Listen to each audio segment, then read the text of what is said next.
اللہ تعالیٰ نے قرآن کی اس آیت میں اس دنیا میں الٹیمیٹ ہیپینس اور ایک ہمیشگی کی جو خوشی ہے اس کا راز بتایا، اور وہ یہ کہ تم اگر اللہ کی نعمتوں کو گننا شروع کر دو، تم کاؤنٹ کرنا شروع کر دو، لا تحصوها، تم گننا تو کیا، تم اس کا شمار بھی نہیں کر سکتے۔ اگر زندگی میں انسان نے خوش ہونا ہے تو سب سے پہلے کیا کرے؟ کہتے ہیں کہ be content with what you have، جو کچھ ہے اس کو کافی اور شافی سمجھیں۔ جو کچھ آپ کی زندگی میں مل گیا اور ہمارے دین کے مطابق جو کچھ اللہ نے دے دیا بھائی اس پہ قناعت کریں، اس پہ اللہ کا شکر ادا کریں اور اس کو کافی سمجھیں۔ سب سے بڑی چیز جو انسان کے لیے اس دنیا میں جو نعمت ہے وہ کیا ہے؟ انسان کا ایمان ہے۔ سب سے بڑی نعمت اگر کوئی ہے وہ یہ ہے کہ ایک انسان مومن ہے، مسلم ہے، اس کے پاس توحید کی نعمت ہے کہ آج اگر اس کا انتقال ہو جائے، اس کی سانسیں بند ہو جائیں، تو ابد و آباد کی زندگی جو اس کا انتظار کر رہی ہے بعد میں، وہ کیا ہے؟ وہ اس کے لیے جنت ہوگی۔ ایک بزرگ ایک دفعہ ایک رستے میں جا رہے تھے، رستے میں چل رہے تھے، بڑا پتھریلا رستہ تھا، تو پاؤں میں جوتے نہیں تھے۔ ایک کوئی پتھر چھپا تو آسمان پہ نظر اٹھائی، کہا اے اللہ تو نے اپنے بندے کو جوتے نہیں دیے پہننے کے لیے، اللہ سے شکوہ کیا۔ تو کہتے ہیں تھوڑا سا بھی آگے گئے تھے، ایک شخص سڑک کے کنارے بیٹھا ہوا تھا، کیا دیکھتے ہیں کہ اس شخص کے پاؤں ہی نہیں ہیں، پاؤں سے ہی محروم ہے۔ فوراً اللہ کی طرف نظر اٹھائی، کہا اے اللہ تیرا لاکھ لاکھ شکر ہے کہ اللہ تو نے پاؤں تو دیے ہیں۔ تو ہر وہ مقام جس پہ انسان نے شکوہ کرنا ہوتا ہے یا شکوے کرنے کا مقام ہوتا ہے، وہی مقام شکر کا ہوتا ہے۔ شہر رمضان الذي انزل فيه القرآن هدى للناس وبينات من الهدى والفرقان فمن شهد منكم الشهر فليصمه ومن كان مريضا أو على سفر فعدة۔ السلام علیکم ورحمۃ اللہ وبرکاتہ۔ الحمد للہ رب العالمین، الصلاة والسلام علی نبینا محمد وعلی آلہ وصحبہ اجمعین ومن تبعهم بإحسان إلى يوم الدين۔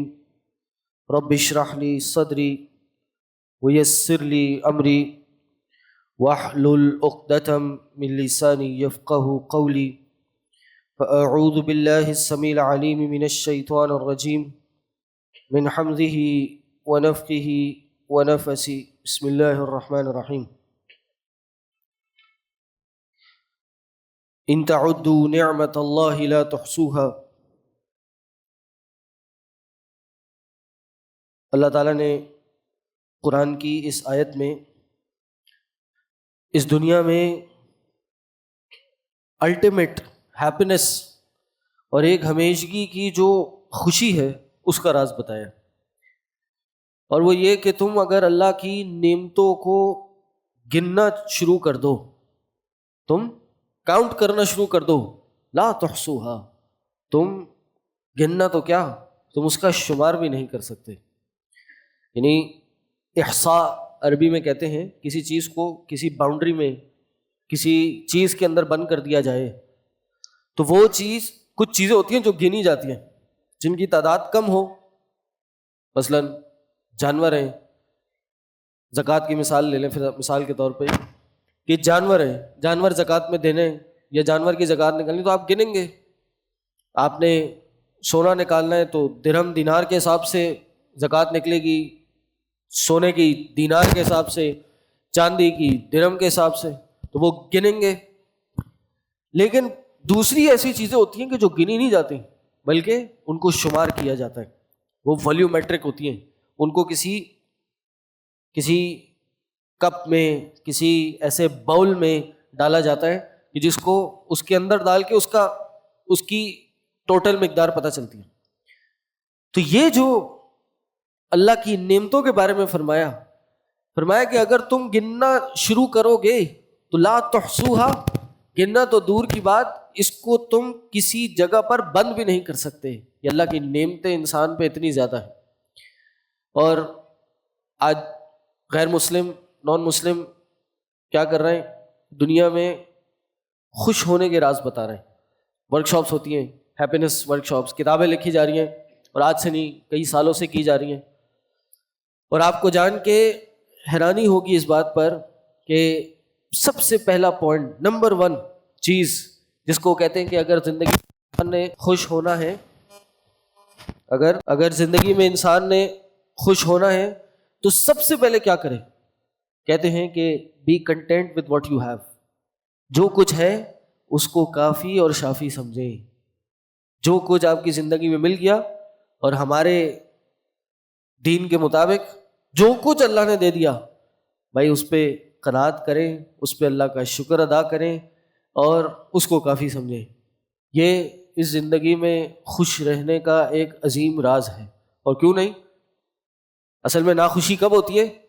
کہ جب ایک انسان یہ سوچنا شروع کرتا ہے کہ میرے پاس یہ چیز نہیں ہے، میرے پاس فلاں فلاں نعمت نہیں ہے، تو پھر کیا ہوتا ہے انسان میں ایک ناخوشی، ایک فیلنگ آف نان سیٹسفیکشن پیدا ہوتی ہے، انسان شکوے کرنا شروع ہو جاتا ہے.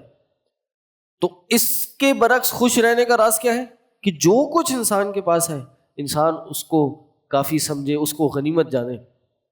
سب سے بڑی چیز جو انسان کے لیے اس دنیا میں جو نعمت ہے وہ کیا ہے؟ انسان کا ایمان ہے. سب سے بڑی نعمت اگر کوئی ہے وہ یہ ہے کہ ایک انسان مومن ہے، مسلم ہے، اس کے پاس توحید کی نعمت ہے کہ آج اگر اس کا انتقال ہو جائے، اس کی سانسیں بند ہو جائیں تو ابد و آباد کی زندگی جو اس کا انتظار کر رہی ہے بعد میں وہ کیا ہے؟ وہ اس کے لیے جنت ہوگی. ٹھیک ہے گناہ کیے ہیں اور اگر معافی نہیں ہوئی جہنم میں چلا جائے گا، اپنے گناہوں کی سزا بھگتے گا، لیکن جنت میں ضرور چلا جائے گا. اور وہ جنت ہے کہ جس کے بارے میں اللہ کے نبی صلی اللہ علیہ وسلم نے فرمایا کہ وہ جنت ما لا عین رأت، کہ وہ جنت کہ جس کا منظر کسی آنکھ نے آج تک نہیں دیکھا، ولا اذن سمعت، کہ کسی کان نے اس کا جو تبصرہ ہے وہ نہیں سنا، اور نہ تو کسی دل پہ اس کا خیال تک بھی گزرا ہے. یعنی آپ اگر سوچنا شروع کریں کہ اس دنیا میں کتنا خوبصورت سے خوبصورت ترین موقع یا کتنا خوبصورت سے خوبصورت ترین منظر ہوگا، اور ہوتے ہیں ایسے ویڈیوز آپ لوگ دیکھتے رہتے ہیں یا آپ جاتے بھی ہیں، کبھی کوئی گھومنے چلا جائے کسی ایسی جگہ پر تو اللہ نے بڑی خوبصورتی رکھی ہے اس دنیا میں. پہاڑیں ہیں، واٹر فالز ہیں، سمندر ہیں، دریائیں ہیں، اس کا پانی خوبصورت، اس میں جانور خوبصورت، کتنے خوبصورت اللہ نے پرندے بنائے ہیں، کتنی خوبصورت یہ مچھلیاں بنائی ہیں. تو انسان یہ بہت بعض چیزیں انسان دیکھ کے ہکا بکا رہ جاتا ہے، لیکن اگر ہم اس سے بھی بہتر سوچیں تو اللہ تعالیٰ نے فرمایا کہ جنت کسی کی سوچ سے بھی اوپر سے شروع ہوتی ہے، کہ کسی کی سوچ وہاں تک نہیں جاتی. تو اس لیے انسان کو ہر معاملے میں شکر ادا کرنا چاہیے اللہ کا. اور کہتے ہیں کہ جس مقام پہ شکوہ کرنا ہو، جس جگہ پر انسان کو یہ فیلنگ آئے کہ میرے پاس فلاں چیز نہیں ہے، وہیں پہ انسان نے شکر کرنا ہے. ایک بزرگ ایک دفعہ ایک رستے میں جا رہے تھے، اور یہ بات میں کئی دفعہ بتا چکا ہوں اور یہ موضوع بھی ڈسکس ہوتا رہتا ہے، لیکن یہ ایک موضوع ایسا موضوع ہے کہ جس کی ضرورت یاد دہانی کی ہم سب کو ہر وقت رہتی ہے. ہر وقت ہمیں یہ ریمائنڈرز کی، مجھ آپ دونوں سب کو ضرورت رہتی ہے. تو کہتے ہیں ایک بزرگ ایک دفعہ ایک رستے میں جا رہے تھے اور گئے تو رستے میں چل رہے تھے، بڑا پتھریلا رستہ تھا تو پاؤں میں جوتے نہیں تھے. تو ایک کوئی پتھر چھپا تو آسمان پہ نظر اٹھائی اور کہا اے اللہ تو نے اپنے بندے کو جوتے نہیں دیے پہننے کے لیے. اللہ سے شکوہ کیا کہ اللہ جوتے نہیں دیے تو نے. تو کہتے ہیں تھوڑا سا بھی آگے گئے تھے، ایک شخص سڑک کے کنارے بیٹھا ہوا تھا. کیا دیکھتے ہیں کہ اس شخص کے پاؤں ہی نہیں ہیں، پاؤں سے ہی محروم ہے. فوراً اللہ کی طرف نظر اٹھائی، کہا اے اللہ تیرا لاکھ لاکھ شکر ہے کہ اللہ تو نے پاؤں تو دیے ہیں، چلنے کے لیے قدم تو دیے ہیں، جوتی بھی عطا کر دے. تو ہر وہ مقام جس پہ انسان نے شکوہ کرنا ہوتا ہے یا شکوے کرنے کا مقام ہوتا ہے، وہی مقام شکر کا ہوتا ہے. کہ ایک انسان یہ مت سوچے کہ میرے پاس کیا کیا نہیں ہے، بلکہ انسان یہ سوچے کہ میرے پاس کیا کیا ہے اور اس پہ شکر ادا کرنا شروع کر دے، تو پھر جو جو نہیں ہوگا وہ بھی ملنا شروع ہو جائے گا. اس لیے فرمایا کہ ان تعدوا نعمت اللہ لا تحصوها، تم اگر یہ گننا شروع کرو کہ تمہارے پاس کیا کیا ہے، گننا دور کی بات تم شمار نہیں کر سکتے، لیکن اگر تم یہ دیکھو تمہارے پاس کیا نہیں ہے، یہ تو چند گنتی کی چیزیں ہیں. اور اگر تم یہ کرو گے، تم ہر اس چیز پہ جو تمہیں ملی ہے، جو کچھ اللہ نے تمہاری زندگی میں تمہیں دی ہے، تو پھر اللہ اس میں بھی برکت ڈالے گا، اس میں بھی زیادہ کرے گا، اور جو نہیں چاہی یا جو نہیں ملی وہ بھی اللہ دیتا جائے گا. تو شکر کے تعلق سے پہلا اصول کیا ہے؟ انسان اللہ کی نعمتوں کو شمار نہیں کر سکتا. اور دوسرا اصول یہ ہے کہ ایک انسان اللہ کی نعمتوں کا شکر ادا کرنا شروع ہو جائے، اللہ تعالیٰ اس کی نعمتوں میں اضافہ کرنا شروع ہو جاتا ہے. لَإِن شَكَرْتُمْ لَأَزِيدَنَّكُمْ، اگر تم شکر ادا کرو گے، کیا فرمایا؟ میں زیادہ کروں گا؟ نہیں، فرمایا لَأَزِيدَنَّكُمْ، میں ضرور بالضرور زیادہ کرتا رہوں گا، کرتا رہوں گا. اس میں زیادتی ہوتی چلی جائے گی، لیکن تم کیا کرو؟ تم شکر ادا کرو. اس لیے اللہ کے نبی صلی اللہ علیہ وسلم نے فرمایا کہ مومن کا معاملہ بڑا عجیب ہے. عجباً لامر مؤمن، عجیب معاملہ ہے مومن کا. کیوں؟ مومن کے لیے ون ون سچویشن ہوتی ہے. مومن کبھی نہیں ہارتا، مومن کبھی نقصان نہیں اٹھاتا. فرمایا کہ ان الامر کلہ خیر، مومن کا ہر معاملہ خیر سے بھرا ہوتا ہے، خیر ہی خیر ہوتی ہے اس کے اندر. فرمایا کہ ان اصابتہ الضراء، جب اس کو کوئی تکلیف آتی ہے تو وہ صبر کرتا ہے، فکان خیر اللہ، تو یہ اس کے لیے خیر بن جاتا ہے. یعنی صبر آئے، تکلیف آئی، پریشانی ہوئی تو اس میں صبر کر لیا، صبر کر کے جیت جاتا ہے. اور دوسرا اذا اصابتہ السراء، جب اس کو کوئی خوشی آتی ہے، کوئی اس کو نعمت ملتی ہے تو کیا ہوتا ہے؟ شکر، وہ شکر ادا کرتا ہے اور یہ اس کے لیے خیر کا باعث بن جاتا ہے. تو کبھی نہ ملے اس پہ صبر کر کے مومن جیت جاتا ہے، اور جب مل جائے تو اس پہ مل کے انسان جیت جاتا ہے. امام ابن تیمیہ رحمہ اللہ سے ایک دفعہ پوچھا ایک صابر آدمی جو اللہ کی تکلیفوں پہ صبر کرتا ہے، وہ اس کا درجہ زیادہ بہتر ہے یا اس شخص کا درجہ کہ جو اللہ کی نعمتیں اس کو ملی اور اس پہ اس نے شکر ادا کیا؟ آپ دیکھیں، ہماری عموماً ایک ذہن میں تصور یہ ہوتا ہے کہ جو تکلیفوں پہ، آزمائشوں پہ صبر کرے، صبر کرنے والے کا درجہ زیادہ ہے، جو صابرین ہیں ان کی جزا زیادہ ہوتی ہے. یہی سوال امام ابن تیمیہ رحمہ اللہ سے پوچھا. پتہ ہے کیا جواب دیتے؟ انہوں نے دونوں کو برابر رکھا اور کہا کہ یہ دونوں برابر ہیں، ان میں سے جو تقوی میں اور پرہیزگاری میں آگے ہوگا وہ ان دونوں میں فضیلت والا ہے. یعنی یہ صبر کرنے والا، جو چیز اس دنیا میں مل جائے اس پہ صبر کرنے والا بھی کوئی کم فضیلت والا نہیں ہے. اسی لیے اللہ کے نبی صلی اللہ علیہ وسلم نے بھی ہمیں یہ تعلیم دی ہے کہ انسان کو آزمائش نہیں مانگنی چاہیے. بس اللہ نے یہ خوشی دی ہے، اللہ نے یہ نعمتیں دی ہیں، اس کو استعمال کرے، اس کو انجوائے کرے اور اس پہ اللہ کا شکر ادا کرے.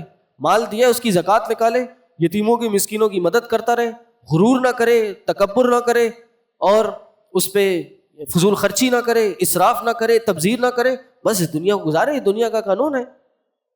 اس لیے دوسرا اصول یہ ہے کہ ایک انسان شکر ادا کرے گا تو اللہ تعالیٰ اس کی ان نعمتوں کو بڑھاتا چلا جائے گا، بلکہ تاکید سے کہا ضرور بالضرور بڑھاؤں گا. اور تیسرا جو ایک ضابطہ ہے وہ بھی اللہ کے نبی صلی اللہ علیہ وسلم کی حدیث ہے کہ جب ان نعمتوں کو تم شمار کرو یا سوچنا شروع کرو تو پھر ان نعمتوں کو پانچ چیزوں سے پہلے غنیمت جان لو. یعنی یہ میں اپنے الفاظ میں بات بتا رہا ہوں، حدیث تو نبی علیہ السلام کی ان الفاظ سے شروع ہوتی ہے. فرمایا کہ اغتنم خمسن قبل خمسن، کہ پانچ چیزوں سے پہلے غنیمت جان لو. کیوں؟ یعنی پانچ چیزوں کے لیے شکر ادا کر لو اللہ سے، اس سے پہلے کہ وہ پانچ چیزیں تم سے کھو جائیں اور وہ تکلیف میں یا اس کے بالکل برعکس کسی چیز میں تبدیل ہو جائیں اور تم شاید اس کے شکر ادا نہ کر سکو.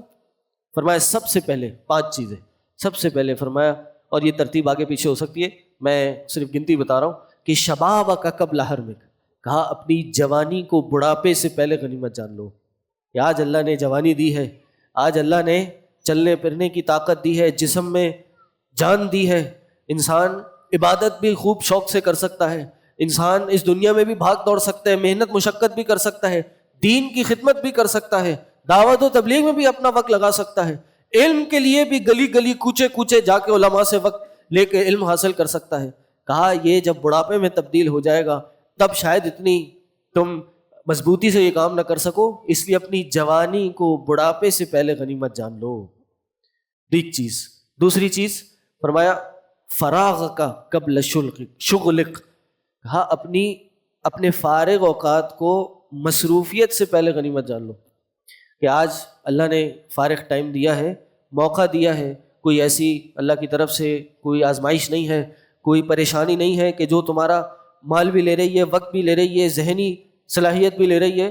کچھ تم وقت نکال سکتے ہو، گھنٹے 2 گھنٹے کے لیے 3-4 گھنٹے کے لیے ہفتے میں 1-2 دن نکال سکتے ہو، اس کو استعمال کرو.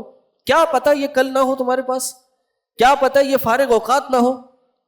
لیکن مسئلہ یہ ہے انسان اپنے آپ کو اتنا زیادہ مصروف رکھتا ہے کہ وہ سمجھتا ہے کہ اس کے پاس تو وقت ہی نہیں ہے، حالانکہ وقت ہوتا ہے، وہ نکالنا نہیں چاہتا. دنیا وہ کہتے ہیں نا کہ no one is busy in this world, it's all about priorities. اس دنیا میں کوئی مصروف نہیں ہے، سارا معاملہ یہ ترجیحات کا ہے، پرائیورٹیز کا ہے کہ میں اور آپ پرائیورٹائز کیا کر رہے ہیں. آج آ کے بیٹھے ہیں الحمدللہ، وقت نکال کے آ کے اللہ کی عبادت کے لیے بیٹھے ہیں، تو یہ پرائیورٹی ہے نا. بہت سے لوگ ہیں وہ کہیں یار ٹائم نہیں ہے تراویح پڑھنے کا. مجھے یاد ہے بچپن میں کچھ دوست تھے ہمارے، انہوں نے کہا کہ یار یہ تمہیں نماز پڑھنے کا ٹائم کیسے مل جاتا ہے، سارا دن پڑھنا ہوتا ہے، کلاسیں لینی ہوتی ہیں اور ایگزامس کی تیاری کرنی ہوتی ہے، یہ نماز کے لیے وقت کیسے نکل جاتا ہے. پہلے تو مجھے سوال ہی سمجھ نہیں آیا. میں نے کہا یار یہ تو سوال ہی کوئی عجیب سا ہے.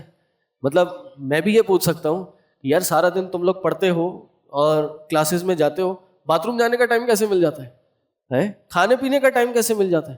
مطلب یہ چیزیں لازم و ملزوم ہے، اس کے بغیر تو انسان چل پھر نہیں سکتا. نماز کے بغیر تو انسان مسلمان کا میم نہیں رہتا. تو یہ کیسا سوال ہو، یہ سوال ہی غلط ہے. سوال یہ ہونا چاہیے کہ 5 وقتہ انسان نماز پڑھتا ہے اور اس کے ساتھ دن بھر کی مصروفیات ہیں، یہ فلاں چیز کے لیے ٹائم کیسے نکال لیتا ہے. تو یہ انسان کی پرائرٹیز ہیں. اس لیے فرمایا کہ اس وقت کو بھی غنیمت جانو. تو سب سے بڑی نعمت انسان کی اس دنیا میں کیا ہے؟ اس کا ایمان ہے، اور اس کے بعد جناب اس کا وقت ہے. یہ وقت ایک دفعہ چلا جائے یہ دوبارہ نہیں آتا. یہ وقت ہاتھ سے نکل جائے یہ واپس انسان کے قبضے میں نہیں آتا.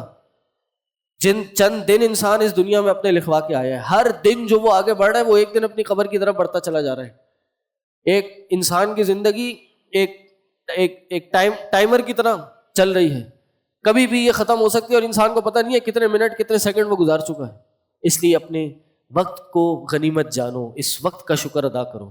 اور وقت کا شکر ادا کریں گے وقت میں بھی برکت ہو جائے گی، وقت میں بھی اللہ برکتیں ڈال دے گا. اس لیے وقت کی برکت کے لیے ہمارے جو اسلاف ہیں وہ کیا کرتے تھے؟ اس وقت کو استعمال کر کے قرآن کی تلاوت کیا کرتے تھے. کہتے ہیں اگر اپنے وقت میں برکت چاہتے ہیں تو کثرت سے قرآن کی تلاوت کریں. کہتے ہیں ہم نے قرآن کی تلاوت کرنا شروع کی، قرآن کو وقت دینا شروع کیا، اللہ نے ہمارے وقت میں برکت ڈالنا شروع کر دی، یہاں تک کہ ایک دن میں 5 پاروں کی تلاوت کرنا شروع کر دی. اور یہ عمومی ہمیں اسلاف کی زندگی سے یہ طریقہ ملتا ہے کہ ایک ہفتے میں ایک قرآن ختم کیا کرتے تھے. کیوں؟ کیونکہ اس سے وقت میں برکت ہوتی. ایسے ہی تھوڑی اتنے بڑے بڑے کام کر لیے، اتنی بڑی بڑی حدیث کی کتابیں، شروحات، کتب تفاسیر، اصول فقہ، اصول حدیث کی کتابیں لکھ ڈالی، اس کے بعد قاضی کا منصب بھی سنبھالا، فیملیاں بھی چلائیں، کچھ پیسے بھی کمائے، ساری زندگی کے معمولات کیے. آج ان کی خدمتوں کو ہم دیکھتے ہیں تو یقین نہیں آتا کہ کسی ایک انسان کی یہ خدمتیں ہیں. شاید ایسا لگتا ہے کہ یہ کئی انسانوں کا مجموعہ تھے. کیسے اتنا وقت مل گیا؟ وہ اس لیے مل گیا، اس وقت کی غنیمت، اس وقت کو غنیمت جانا، وقت کی قدر کی اور اس وقت کو بہترین چیز میں استعمال کیا.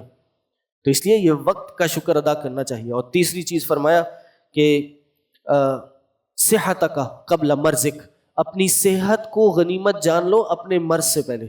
اس سے پہلے کہ کوئی بیماری آ جائے، کوئی تکلیف، کوئی پریشانی آ جائے جس سے تم چلنے پھرنے سے قاصر ہو جاؤ، سوچنے سمجھنے سے قاصر ہو جاؤ، یا پھر ایک جگہ بیٹھنے سے بھی قاصر ہو جاؤ. تو پھر کیا کرو؟ اپنی اس صحت کو، آج یہ نہیں ہو رہا، اس کو غنیمت جانو، اس کو استعمال کرو. یہ صحت بہت بڑی نعمت ہے. تو پہلی چیز ایمان، دوسری چیز وقت، اور تیسری چیز اگر کوئی انسان کی زندگی میں کوئی بہت بڑی نعمت ہو، انسان کا جسم ہے. یہ اتنی بڑی نعمت ہے کہ اس کا نعم البدل نہیں ہے. کبھی آپ نے سوچا کہ کوئی آپ کے سامنے کوئی 50 لاکھ روپے، کروڑ روپے رکھے اور کہے لاؤ یار ہاتھ دے دو اپنا، ہاں کوئی قیمت بڑھاتا جائے گا، آپ منع کرتے جائیں گے کہ نہیں یار، کہے گا چلو 2 دے دو، یہ دانت دے دو، منہ کے آنکھ دے دو. سوچا کہ ایک انسان چلتا پھرتا انسان کتنا کروڑ پتی ارب پتی آدمی ہے، سامنے والا کروڑوں کا داؤ بھی لگا دے، وہی آنکھیں ناک کان منہ نہیں دیکھ سکے گا اس کو. کیوں؟ یار جان ہے تو جہان، یہ چیزیں ایک دفعہ ہیں، دوبارہ نہیں ملیں گی. تو اس لیے فرمایا کہ اس جسم کو غنیمت جان لو.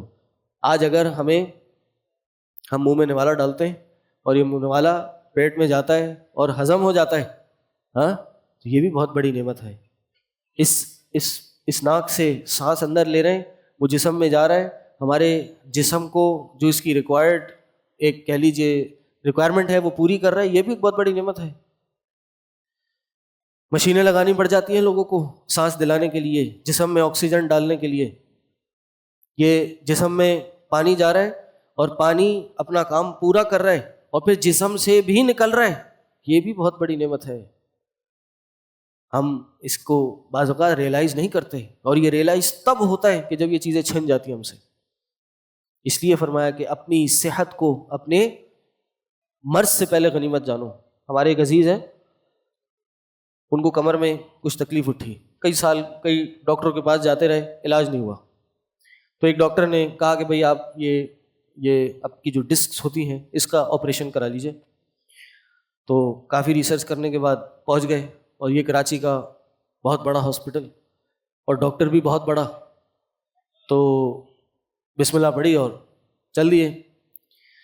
کہتے میں چلتے ہوئے اپنے پیروں پہ گیا تھا اور اسٹریچر پہ لیٹ کر واپس اپنے گھر پہ آیا، وہ آپریشن ناکام ہو گیا، اور 6 مہینے تک بستر پہ لیٹے رہے، اپنے 2 پاؤں نہیں ہلا سکے۔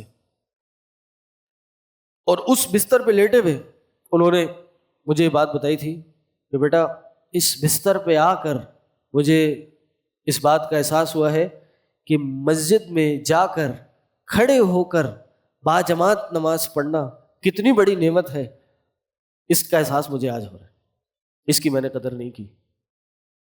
تو یہ قدر کب ہوتی ہے کہ جب یہ نعمتیں انسان سے چھن جاتی ہیں، کہ صرف نماز پڑھنا، کہ ہم کھڑے ہو کے یا جماعت سے باہر، گھر سے باہر جا کر ایک امام کے پیچھے، قاری کے پیچھے قرآن کی آواز سن رہے ہیں۔ سوچیں ایک بندہ گھر میں ہے، کمرے میں بند ہے، اس کو کوئی اور خواہش نہیں ہے، صرف یہ خواہش ہے کہ یار میں نماز پڑھنے چلا جاؤں۔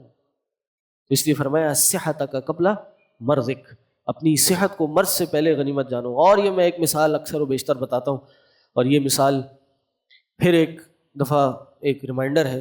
ہم نے بچپن میں ایک ویڈیو دیکھی تھی ایک بچے کی، وہ ایک بستر پہ مفلوج ہوا لیٹا ہوا تھا، اور صرف بول سکتا تھا، سن سکتا تھا، سمجھ سکتا، دماغ کام کرتا تھا اس کا، لیکن ہاتھ پاؤں کام نہیں کرتے تھے۔ تو ایک رپورٹر اس کے پاس جاتا ہے اور اس سے پوچھتا ہے کہ اگر آپ کو صحت مل جائے، آپ کی طبیعت ٹھیک ہو جائے، تو کون سے 3 کام ہیں جو آپ کرنا پسند کریں گے؟ وہ کیا خواہشات ہیں آپ کی کہ جو اگر آپ کو صحت مل جائے تو وہ کام آپ سب سے پہلے کرنا چاہیں گے کہ یار یہ کام کروں گا میں، یہ میری خواہش ہے۔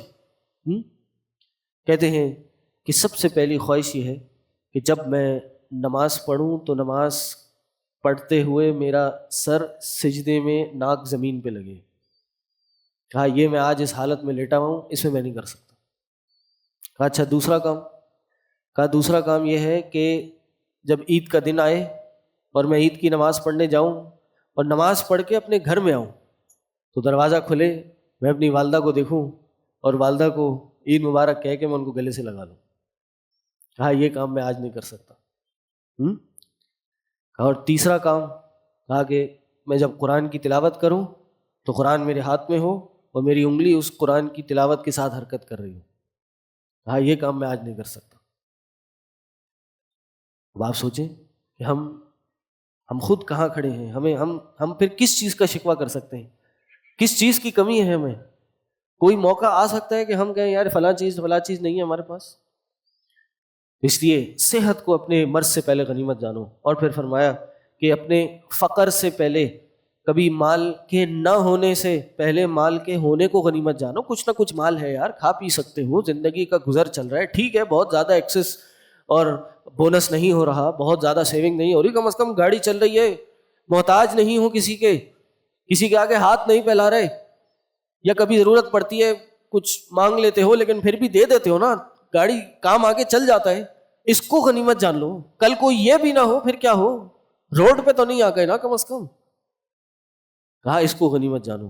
اور آخری چیز سب کے اوپر بھاری، کہا حیاتک قبل موتک، اپنی موت سے پہلے اپنی زندگی کو غنیمت جان لو کہ یہ زندگی بڑی غنیمت والی چیز ہے، یہ زندگی بہت اہم ہے، ایک ہی دفعہ ملتی ہے، دوبارہ نہیں ملتی۔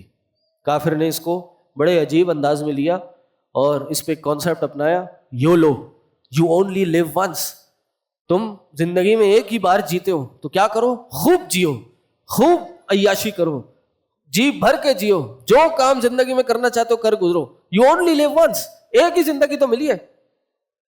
کہتا مسلمان بھی یہی ہے، دین بھی یہی کہتا ہے کہ تم ایک ہی دفعہ جیتے ہو، زندگی ایک ہی دفعہ ملتی ہے، تو اس زندگی کو اللہ کی اطاعت میں گزار لو، اس زندگی کو اپنی آخرت بنانے، آخرت کو سنوارنے میں گزار لو. زندگی دوبارہ نہیں ملے گی.